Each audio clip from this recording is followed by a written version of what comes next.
Hello बच्चों, देखिए हम लोग आज क्या पढ़ेंगे।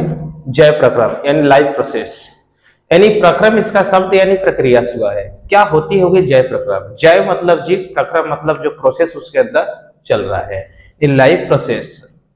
तो यदि बात कहा जाए कि जय प्रक्रम क्या होता होगा, तो इसका अगर परिभाषा सिंपल में हम लिखना चाहेंगे तो लिख सकते हैं। कैसे लिखेंगे? देखिए, सभी जीवधारियों के आवश्यकताओं के अनुसार पदार्थों का संश्लेषण होती है।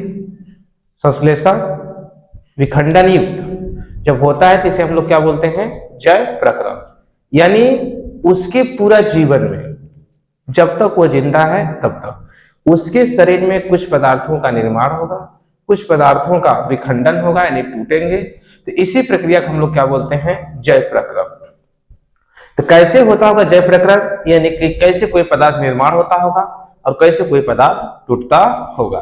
इसके आधार पर यदि हम लोग देखा जाए तो सभी जीवधारी के अंदर, कोई भी जीवधारी हो पृथ्वी के अंदर, सबके अंदर संश्लेषणात्मक और विखंडनात्मक क्रियाएं जो होती हैं उसी को हम लोग बोलते हैं जय प्रक्रम।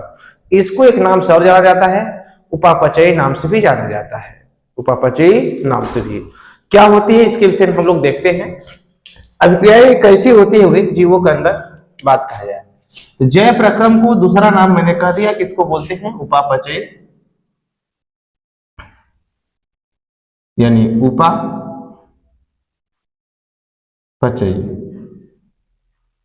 उपापचय भी रिएक्शन होती है, इसको बोलते हैं हम लोग इंग्लिश में बच्चों मेटाबॉलिज्म। मेटाबॉलिज्म जो मेटाबॉलिज्म होती है जिसका बात कहा जाए, ये दो प्रोसेस में होती है। कौन कौन सी होती है? देखिए ध्यान से, दो प्रोसेस में होती है। यानी इसी को जय प्रक्रम का ही नाम होता है उपापचय। यानी एक होती यहां पे उपचयी, दूसरा होती है अपचयी। उपचयी को हम लोग बोलते हैं एनाबॉलिज्म, अपचयी को बोलते हैं कैटाबॉलिज्म। उपापचय में क्या होता है इसके में समझिए, किसी भी चीज के यदि फॉर्मेशन हो रहा है, इसमें क्या होता है? फॉर्मेशन यानी निर्माण। जैसे किसी भी पदार्थ का यदि निर्माण हो रहा है, अब समझिए क्या हो रहा है? उपापचय। कैटाबॉलिज्म में यानी इसके में क्या होगा? विखंडन होगा, यानी फ्रेगमेंटेशन होगा, यानी ब्रेकिंग होगा, टूटेगा, विखंडन होगा। इसके में फ्रेगमेंटेशन होता है,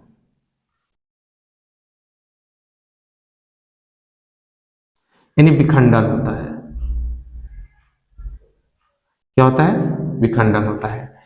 यानी जिस प्रोसेस में शरीर के अंदर फॉर्मेशन हो रहा है, किसी चीज का निर्माण हो रहा है, तो उसे हम लोग क्या बोलते हैं? उपचयी यानी एनाबॉलिज्म। यानी आने का मतलब जो एक दूसरे के पास जाएंगे तो क्या होगा? आना, यानी दोनों जुड़े आपस में, यानी फॉर्मेशन हो गया। केटा यानी काट देना, जब किसी को टुकड़े में काटेंगे तो किस। हाँ प्यारे बच्चों, देखिए क्या होती है। मैंने कहा जय प्रक्रम विषय में बात करा था, जय प्रक्रम मैंने लिख दिया है। देखिए जय प्रक्रम क्या होती है, इसका परिभाषा यदि आप लिखना चाहेंगे तो लिख सकते हैं। कैसे लिखेंगे? मैंने कह दिया कि सभी जीवधारियों के अंदर संश्लेषणात्मक और विखंडन युक्त कार्य प्रक्रिया चलती रहती है, उसे हम लोग क्या बोलते हैं? जय प्रक्रम। जय प्रक्रम की अगर बात कहा जाए तो जय प्रक्रम जो उसी को बोला जाता है उपापचयी। उपापचयी जो होती है बच्चों दो तरह की होती है, यानी एनाबॉलिज्म और क्या होती है? कैटाबॉलिज्म। एनाबॉलिज्म का मतलब होता है फॉर्मेशन, यानी किसी पदार्थ का निर्माण होना। अपचयी का मतलब होती है कैटाबॉलिज्म, यानी काट देना, छोटे छोटे टुकड़ों में कर देना, उसे बोलते हैं फ्रेगमेंटेशन। यानी ये अगला मैंने कहा फोटोसिंथेसिस का उदाहरण देखना चाहेंगे, तो मैंने कहा कि जिसके में निर्माण हो रहा है उसे हम लोग क्या बोलेंगे? यहाँ देखिए फोटोसिंथेसिस यानी प्रकाश संश्लेषण। प्रकाश संश्लेषण जब होती है तो कार्बन डाइऑक्साइड और H2O दोनों मिलकर एक पदार्थ का निर्माण करते हैं। यानी यहाँ फॉर्मेशन हो गया, जिसे हम क्या बोल सकते हैं? उपचयी। आज जिसमें पदार्थों का विखंडन होता है, यानी नॉर्मल समझिए, इसका नाम है एनाबॉलिज्म, यानी आना, यानी दो लोग जब आपस में जुड़ेंगे तो उसे हम लोग क्या बोलते हैं? उपचयी। जब दो लोग आपस में बिखरेंगे, अलग अलग होंगे, उसे हम लोग क्या बोलेंगे? अपचयी। और ये प्रक्रिया सतत चलती रहती है, कभी रुकती नहीं है। जिस दिन ये रुक जाएगी उस दिन व्यक्ति भी रुक जाएगा। पोषण के विषय में मैंने बात करा था, कह सकते हैं पोषण वह प्रक्रिया है जिसमें जंतु अपने कार्य हेतु अन्य पदार्थों का उपयोग करके ऊर्जा प्रदान करते हैं, उसे हम लोग क्या बोलते हैं, पोषण कहते हैं। ये सामान्य बातें हुआ। अब आगे चलिए, आगे समझते हैं, स्क्रीनशॉट लीजिए या लिख लीजिए।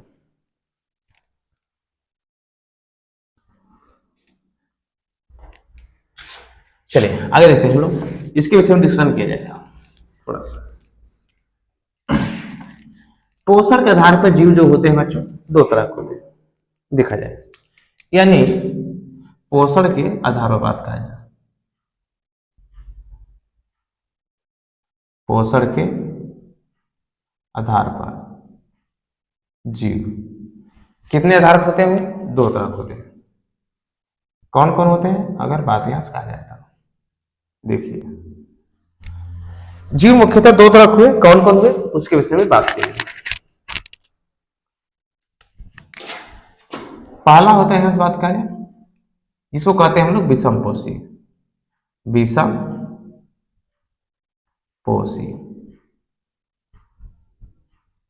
अगला होता है यहां से स्वपोषी, स्वपोषी। विषमपोषी जो होते हैं दो तरह के होते हैं, एक होते हैं स्वपोषी भी दो तरह के होते हैं, स्वपोषी भी दो तरह। विषमपोषी में कौन कौन होते हैं अगर बात कहा जाए, एक होता है मृतोपजीवी, मृतोपजीवी। दूसरा होता है परजीवी, दूसरा होता है परजीवी। स्वपोषी में दो तरह होते हैं, एक होता है प्रकाश संश्लेषी,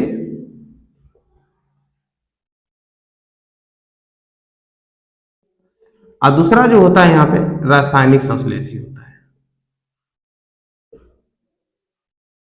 रासायनिक संश्लेषी। यानी एक प्रकाश हो गया, एक हो गया रासायनिक संश्लेषी।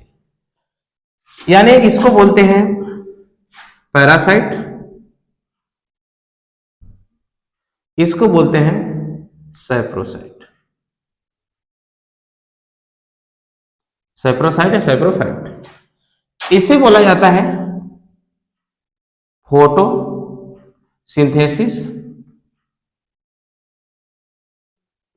इसे कहा जाता है कीमोसिंथेसिस, कीमोसिंथेसिस।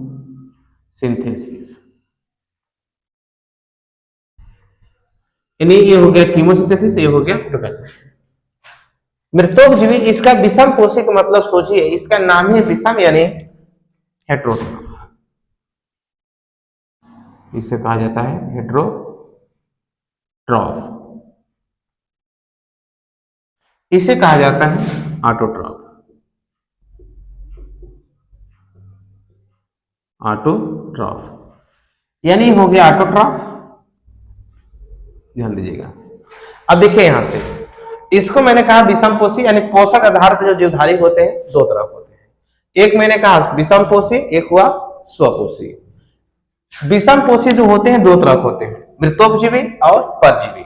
स्वपोषी भी कितने प्रकार के होते हैं बच्चों, दो तरह के, प्रकाश संश्लेषी और रासायनिक संश्लेषी। अब मृतोपजीवी इसका नाम है, तो इसका परिभाषा क्या देंगे, विषमपोषी क्या बोल सकते हैं, यानी वे जीव जो भोजन स्वयं नहीं बनाते हैं उसे हम लोग क्या बोलते हैं, विषमपोषी। ये जो जीव होते हैं वे जीवधारी जो स्वयं अपना भोजन बनाते हैं उसे हम लोग क्या बोलते हैं, विषमपोषी।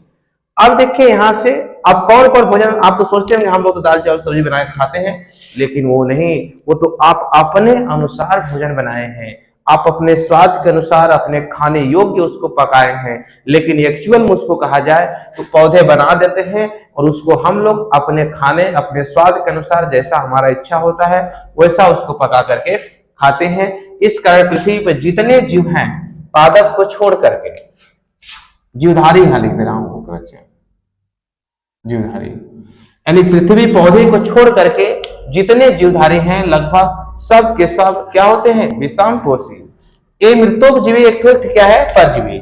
मृतोपजीवी का मतलब होता है बच्चों कि जो जीव मरे हुए, परिभाषा देना चाहेंगे तो बोल सकते हैं सीधे कि वे जीवधारी या वे जीव जो मरे हुए जीवधारियों पर निर्भर करते हैं या रहते हैं, उसे हम लोग क्या बोलते हैं, मृतोपजीवी। परजीवी का मतलब हुआ, पर मतलब किसी के ऊपर, जीवी मतलब जीव यानी वह जिंदा था। वे जीव जो जीवित प्राणियों के ऊपर रहकर अपना पोषण प्रदान करते हैं, उसे हम लोग क्या बोलते हैं, परजीवी। प्रकाश संश्लेषी, इसका नाम है प्रकाश, यानी कह सकते हैं कि वे जीव जो प्रकाश को लेकर के अपना भोजन बनाता है, उसे क्या बोलते हैं, प्रकाश संश्लेषी। रासायनिक मतलब बहुत सारे जीवाणु होते हैं जहां पे वह प्रकाश में लेकर के रासायनिक पदार्थ लेकर के अपना भोजन बनाते हैं, उसे हम लोग बोलते हैं रासायनिक संश्लेषी। यानी इस प्रकार के जीव, इस वाले में कुछ जो एग्जाम्पल आते हैं बच्चों, बात कहा जाए यानी जीवाणु हो गए, कुछ जीवाणु हैं, वो भी जीवाणु कैसा है, सल्फर जीवाणु है। कैसा है, सल्फर जीवाणु, सल्फर जीवाणु। कैसा जीवाणु है, सल्फर जीवाणु है। यानी जहां पे जल का उपयोग करते हैं वहां पे, जैसे मैंने कहा, ये कार्बन डाइऑक्साइड लिया और प्लस में क्या ले लिया, जल, और साथ में यहां ले लिया सनलाइट, और यहाँ पे ले लिया क्लोरोफिल की बस्ती में, यहाँ बना लिया C6H12 और O6, और बन गया यहाँ से H2O और बाहर क्या निकल गया O2। लेकिन ये क्या करते हैं कि कार्बन डाइऑक्साइड साथ में यहाँ पे H2S ले लिए। नाइट्रोजनीकरण कुछ बैक्टीरिया होते हैं वो भी कार्य करते हैं, यहाँ से बन गया, ये बना लेगा C6H12O6 प्लस में यहाँ H2O निकाल के यहाँ पे S निकालेगा और बाहर निकल जाएगा यहाँ से H। तो एक कंडीशन हम लोग को देखने को मिल जाता है। तो ऐसे में क्या किया, क्या ये उपयोग किया किसी प्रकाश की, नहीं। तो यहाँ पे यानी कुछ नाइट्रोजन वाले भी जीवाणु होते हैं जो नाइट्रोजन का उपयोग करते हैं, कुछ नाइट्रोजन वाले भी होते हैं, यानी नाइट्रोजन जीवाणु भी होते हैं। इन नाइट्रोजन फिक्सेशन वाले जीवाणु भी कार्य करते हैं। तो इस प्रकार मैंने कहा कि मृतोपजीवी और परजीवी, यहाँ पे प्रकाश संश्लेषी और रासायनिक संश्लेषी, ये सिंपल जो चैप्टर है कक्षा 10 की पहले चैप्टर में शुरुआत की दौर की है ये। तो यहाँ बच्चों हम लोग देख लिए, मैंने कहा कितने भागों हम लोग पढ़ेंगे। तो ए वाले जो हुआ पौधे, इसके में एग्जाम्पल सभी जो आते हैं, ऑल प्लांट, लगभग अधिकतम प्लांट जो होते हैं, मैक्सिमम प्लांट, ऑल नहीं कह सकते हैं, मैक्सिमम कह सकते हैं, याद रखिएगा। मैंने ऑल लिख दिया है लेकिन मैक्सिमम प्लांट होते हैं, इसके लिए आप लोग ध्यान दीजिएगा। कुछ पौधे होते हैं जो पूरी तरह से भोजन नहीं बनाते हैं, जैसे कीटभक्षी पौधा होते हैं, कीटभक्षी जानते होंगे, जो कीटों को पकड़ करके खाते हैं, पिचर प्लांट, विनस फ्लाइट्रेट प्लांट, बहुत सारे प्लांट ऐसे हैं जो कीटों को पकड़ करके अपना नाइट्रोजन पूरा करते हैं, इसलिए वो पूरी तरह से स्वपोषी नहीं होते हैं। तो अधिकतर जो मैक्सिमम पौधे होते हैं वो क्या होते हैं, स्वपोषी होते हैं, या वो भी कैसा होते हैं, फोटोसिंथेसिस होते हैं, सूर्य के प्रकाश की उपस्थिति में अपना खाना बनाते हैं। ये मैंने यहां तक बात किया, लेकिन मुख्यतः हमको पढ़ना अभी किसको है विषय में, विषम पोषी विषय में। स्क्रीनशॉट मारिए, लिख लीजिए। आगे चलते हैं, देखिए यहां से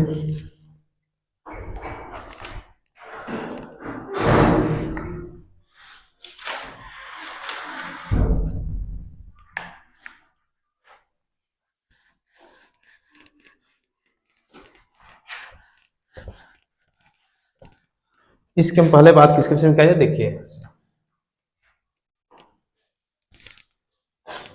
जो पाचन तंत्र होती है उसके में निम्न चरण होते हैं। मनुष्यों के तो सबके, लेकिन सबके में अलग अलग सब देखा जाए। पाचन तंत्र, पाचन तंत्र, इसके चरण कौन कौन होते हैं देखिए, हर चरण के विषय में, first, second, third, fourth, fifth, 5 चरण हुआ। देखिए कौन कौन चरण होते होंगे इसके विषय में भी देखा जाए। पहला, सबसे पहला होता है अंतर्ग्रहण, यानी अंतर ग्रहण। पहला हो गया अंतर ग्रहण, यानी इंजेक्शन ना, इंजेक्शन पहला हो गया अंतर ग्रहण। दूसरा हो गया यहां से, अब उसको अब किया होगा तो क्या हो गया होगा यहां से पाचन। तीसरा क्या होगा इसका? अवशोषण, अवशोषण। चौथा क्या हो गया बच्चों यहां से? स्वांगीकरण। पांचवा हो गया इसका बहिक्षेपण, बहिक्षेपण। इतने चरण कुल मिला कितने चरण मिले हमें? 5 चरण। सबसे पहला हो गया अंतर्ग्रहण, उसके बाद क्या हो गया? बहिक्षेपण। यानी होता है पहला इंजेक्शन। इंजेक्शन मतलब होता है अंदर करना। इंजेक्शन हो गया यहां से इंजेक्शन। दूसरा हो गया डाइजेशन। तीसरा हो गया एब्जॉर्प्शन, तीसरा हो गया एब्जॉर्प्शन। पांचवा हो गया एसिमिलेशन, एसिमिलेशन। छठवां हो गया इजेशन, पांचवा हो गया इजेशन। अब समझिए जो अंतर्ग्रहण है इसका नाम है अंतर मतलब अंदर, अंतर मतलब अंदर। अंतर मतलब होगा बच्चों अंदर, यानी अंदर ग्रहण किया जाए। तो अंदर ग्रहण करने के लिए देखिए सभी जीवधारियों में अलग अलग भाग होते हैं, यानी भोजन को जो अंदर करना है सभी जीवधारियों को अलग अलग भाग होते हैं। जैसे आप लोग अभी देखे होंगे कोई चम्मच से खाता है, कोई हाथ से खाता है, बहुत लोग जीव जो होते हैं सीधे माउथ से डायरेक्ट खाते हैं। भाई सबके लिए अलग अलग है। अब आप ही लोग देखे कभी लोग किसी लोग खाते होंगे तो चम्मच से खाते होंगे, कोई बचपन में देखे होंगे बिना चम्मच के खाना नहीं खा रहे थे। इसके मतलब कुछ लोग चम्मच खाए, कुछ हाथ से खाए, कुछ डायरेक्ट जो किए होंगे माउथ से खाए होंगे। चिड़िया होती डायरेक्ट चोंच से भोजन को ग्रहण करती है, पशु होते हैं वो डायरेक्ट भोजन माउथ से करते हैं। कुत्ते का आप देखे होंगे रोटी फेंकेंगे तो डायरेक्ट वो तो अपने दोनों आगे वाले पंजों से पकड़ करके दांतों से खाता है। शेर के देखिए, बिल्ली के देखिए, यानी इजेशन करने की सबकी अलग अलग तरीका है। तो यानी कुल मिलाकर कह दिया गया है कि भोजन को मुंह के अंदर पहुंचाना ही क्या है? अंतर ग्रहण। यानी जैसे भोजन का अपने अंदर पहुंचाया वही क्या है? अंतर ग्रहण। पाचन मतलब होता है कि समझिए कार्बनिक अकार्बनिक जटिल पदार्थ को, कार्बनिक अकार्बनिक जटिल पदार्थ के जो आपने खाया उसे सरल पदार्थों में बदलना, सरल पदार्थों में बदलना ही क्या कहलाएगा? वो पाचन। पाचन हो गया यानी घुलनशील, अघुलनशील पदार्थ को घुलनशील में बदलना ही क्या कहलाएगा? पाचन। अगला यदि मैंने कहा अवशोषण, मतलब अब वह जो घुल गया जल में उसे आपने क्या किया? अवशोषित कर लिया, उसे सक कर लिया, खींच लिया, उसे क्या कहा गया? अवशोषण। अब उसे अवशोषण को स्वांगीकरण का मतलब हुआ कि जो पदार्थ को आपने अवशोषण किया है शरीर के हर भागों तक उसको पहुंचा दिया, शरीर को हर भागों तक, हर कोशिकाओं तक पहुंचा दिया, उसे हम कहते हैं स्वांगीकरण। बहिक्षेपण मतलब हुआ कि जो पदार्थ अब नहीं गल पाया, जो बच गया, अवशिष्ट पदार्थ, उत्सर्जी पदार्थ, उसको आपने शरीर से बाहर निकाल दिया, उसे हम लोग क्या बोलते हैं? बहिक्षेपण। सिंपल एग्जांपल में आप समझना चाहेंगे, सिंपल से में समझ सकते हैं, अभी आपको समझा रहे हैं। देखिए नॉर्मल कंडीशन में आप कपड़े साफ करते होंगे तो एक सिंपल समझिए, जैसे आपने एक बकेट लिया, ध्यान दीजिएगा, आपने एक बकेट लिया, इस बकेट की जैसे लिया आपने बाल्टी, सबसे पहले आपने इसके में पानी दिया होगा, लिया होगा ऐसे पानी, आपने लिक्विड लिया। लिक्विड लेने के बाद आपने क्या किया होगा? यहां से एक पाउच आपने निर्मम के फाड़ा होगा, यहां से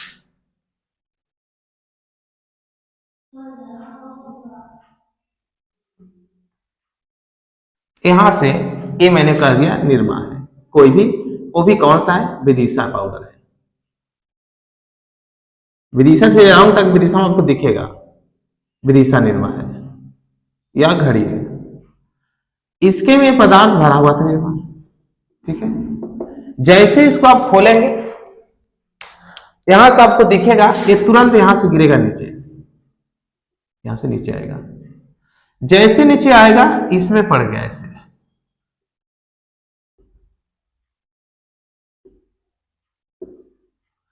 फिर उसके बाद आप क्या करेंगे, इसके में अपने हाथ डाल करके इसको हिलाएंगे। यानी जिस समय आप यहां से इसके अंदर डाल रहे हैं, यही क्या है इसका अंतर्ग्रहण, पहला स्टेप हो गया। यानी यहां से इसको उठा के इसके अंदर डालना शुरू कर दिया, इसे क्या कर दिया गया अंतर्ग्रहण। जिस समय ये पाउडर घुलना शुरू हो गया, जिस समय पाउडर घुलना शुरू हो गया, जिस समय पाउडर घुलना शुरू हो गया पानी में, जिस समय वो घुलना शुरू होगा, यही अवस्था इसकी जब घुलना शुरू हो गया, यही इसका क्या हो गया बच्चों सेकेंड अवस्था, यानी पाचन हो गया। क्या हो गया पाचन। जैसे इसके अंदर आपने एक कॉटन का कपड़ा लिया और इसके अंदर ऐसे डाल दिया, जैसे आप कपड़ा इसके अंदर डालेंगे, जैसे अंदर आप कपड़ा डालेंगे, जैसे आप कपड़ा डालेंगे, ये कपड़ा है समझिए, ये क्या है कपड़ा है। जैसे आप कपड़ा डालेंगे, कपड़ा क्या करेगा, ये जो लिक्विड वाला पानी है इसको लगेगा खींचने अपने तरफ, लगेगा ऐसे खींचने, सबको लगा ऐसे खींचने।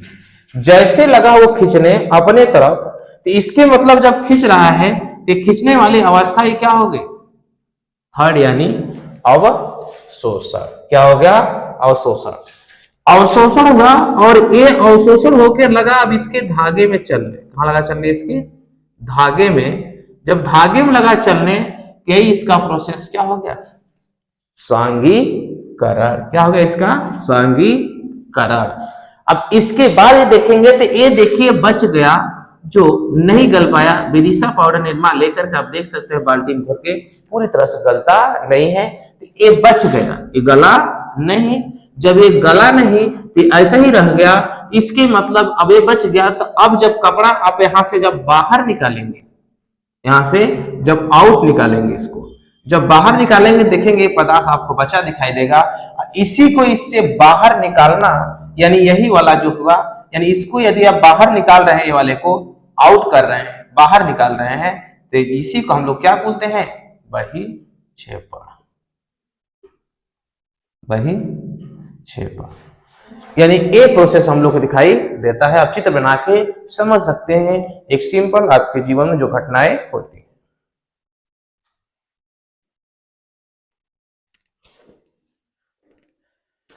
ओके बच्चों, इसके साथ मान लीजिए। चलिए अच्छा, आगे थोड़ा सा हम चर्चा करने जा रहे हैं। सबसे पहले मनुष्य में एक बात जो देखने को मिलता है हम लोग को, देखिए तो समझते जाइए और लिखते जाइए। हमको पहला पढ़ना इसके में मनुष्य की पाचन तंत्र, यानी मानव में पोषण हम लेते हैं।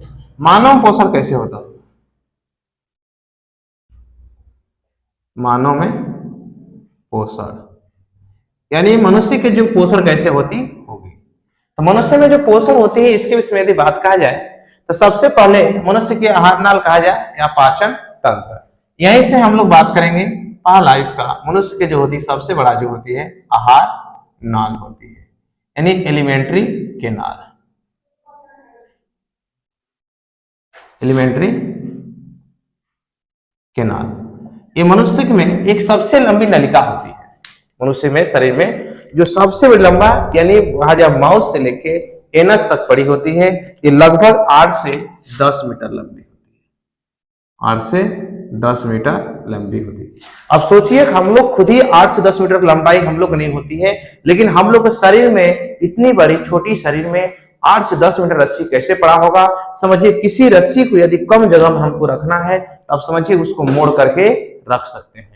कहाँ आपने देखा होगा कहीं भी लोग अपना, देखिए एक बड़ा सा ऊन देखेंगे, सर्दियों के मौसम में 2-3 औरतें लेडीसें जो होती हैं ऊन ली रहती है, आपस में बतियाती रहती हैं, गाँव से काल चलवा पूरा बतियाती रहती हैं। उसके बाद धीरे धीरे क्या करती है, देखिए एक लुंडी के ऊन के बहुत बड़ा के एक पॉलिथीन में छोटे से में लेके घूमते रहती है। इसके मतलब कितनों बड़े रस्सी को हम लोग उसे एक धागे में एक छोटा सा पैक में बना करके रख सकते हैं। उसी प्रकार हम लोग के शरीर में भी होती है। तो आहार नाल जो होती है, आहार नाल के हम लोग शरीर में भी बहुत सारे स्टेप होते हैं। तो कौन कौन स्टेप होते हैं, तो सबसे पहला स्टेप हम लोग बात करेंगे बच्चों। सबसे फर्स्ट होता है इसके में यानी माउथ, यानी माउथ सबसे पहला होता है मुख पाचन के लिए। दूसरा जो होता है बच्चों इसके बाद उससे जैसे नीचे उतरेंगे तो आप लोग होती है फायरिंग्स। कौन होती है? फायरिंग्स। जो फायरिंग्स होती है जिससे कहा जाता है ग्रसनी, ग्रसनी होती है। जैसे आप उससे नीचे उतरेंगे तो आपको मिलेगा ओइसोफेगस, ओइसोफेगस। वाइगस फेगस, वैसा फेगस में बात करेंगे आप तो ग्रास नली। क्या बात करेंगे? ग्रास नली। अगला जब चौथा बात करेंगे, जैसे उससे नीचे उतरेंगे तो आपको मिलेगा एक बड़ा सा यानी थैला, जिसे बोलते हैं स्टोमच या स्टोमक। इसे कहा जाता है हम लोग अमाशय। क्या कहते हैं बच्चों इसको? अमाशय। इसके जस्ट नीचे आगे जाएंगे आपको, अब यहां से स्टार्ट हो जाएगी छोटी आंत। यहां से पाइपें अब मुड़ना शुरू हो जाएगी, यानी यहां पर जो मिलेगी आपको स्मॉल इंटेस्टाइन, स्मॉल इंटेस्टाइन, यानी कह सकते हैं छोटी आंत। कौन मिलती है?